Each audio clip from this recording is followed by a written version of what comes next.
Welcome back to the broadcast. Well, it's a holiday that most people are totally in love with, and in honor of National Chocolate Cake Day, we have invited executive pastry chef and owner of Duni restaurant, Duni to show us her recipe for this delicious treat. And I'm sure you have many, many chocolate cake recipes. I do, but I actually brought you my favorite one. Okay, and is this kind of would you call this a basic? It's a very basic, easy to make at home, okay? You just dump everything into the mixer. It's very simple. Right now, I actually just have the butter and the sugar that I already creamed in the mixer. Okay, and for the amounts, you'll find this recipe on our website. So. Okay, then all we do is we add some flour. You know, most people tend to skip this step at home, is the flour and the baking soda and the salt. They skip it at home because you don't want to, you know, they're like, oh, sifting this together takes forever. How important is this? Because I can tell you I've never sifted my flour and my dry ingredients, and it's probably why I'm not making this. You want to get rid of all the little rocks and everything that comes in the flour. And then also, you have to mix in the baking soda with the salt, so it's even. And this is the best way to really get it mixed up. It takes a while going this way, but if you hit it on the side, much faster. I think this is like when you get in the kitchen and you bake with your children, these are good things to task them with. You know, like get them to sift the flour for you. You just have them do it. And so we set this to the side. And it really does give it a much finer texture. I don't know if you can see. You probably can't tell the difference there, but it's, yeah. It really does. And the secret for a fluffy cake is actually how long you mix your butter with your sugar. So if you take time creaming that butter and making it really fluffy, the end product of that cake is going to be really fluffy and wonderful. Now, do you add your extracts in after you cream it? Well, what we actually do is I cream it, then we add the eggs.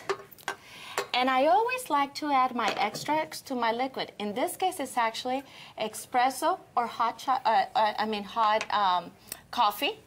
And then we added our chocolate to it, so it's all melted. Oh, so instead of doing like a vanilla extract, you do coffee? I did. Espresso. Well, I have a vanilla extract in there, and I did espresso, and then we added the chocolate. So we chopped it up, some dark chocolate, and threw it in there.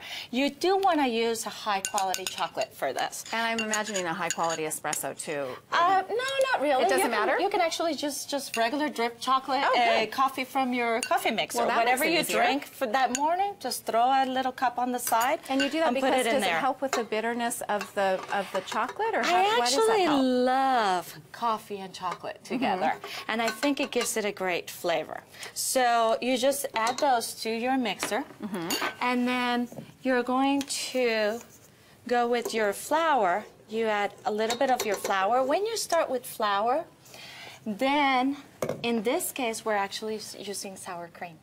And it makes a softer, richer cake and a little bit more moist. Yeah, I love that. So for the chocolate cakes, I like it. So you start with flour, you add some of your sour cream, then more flour. So you're just doing this in stages, and you would be mixing this whole time. We're not, because this monster is so loud. He's so pretty, but he's so loud. He's my favorite. I love him. The first time I ever got one, oh gosh, I wanted to sleep hugging I'll it. bet. It was like the shining moment. They're wonderful to have. It is. Okay, so you just keep adding while you're mixing. So you just keep adding and everything, and then once it's all fully mixed, you put it in a cake pan. In this case, do you line them always with parchment? Always? I do. It makes it so much easier to remove. And then you can either butter it and put flour on the edges, but actually nowadays they have sprays that are fabulous in the market. Yeah. Just spray it on the side. Okay. Pour your batter in, and let me show you how easy it is to remove it. When you have that paper on the bottom, we're just going to open up some space here. You just kind of.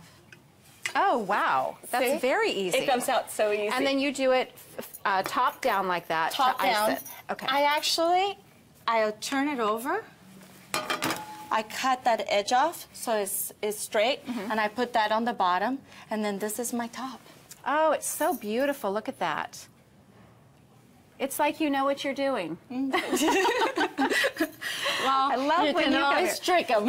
Well, when we get this all frosted up and everything, we'll taste it and we'll give the girls some to taste. That'd be wonderful. Okay, we're going to do that in our next hour. Yes. Don't venture too far. Like I said, we're going to make the icing for this cake. The next hour, we're going to finish it to perfection, and then we're going to taste it, my favorite part.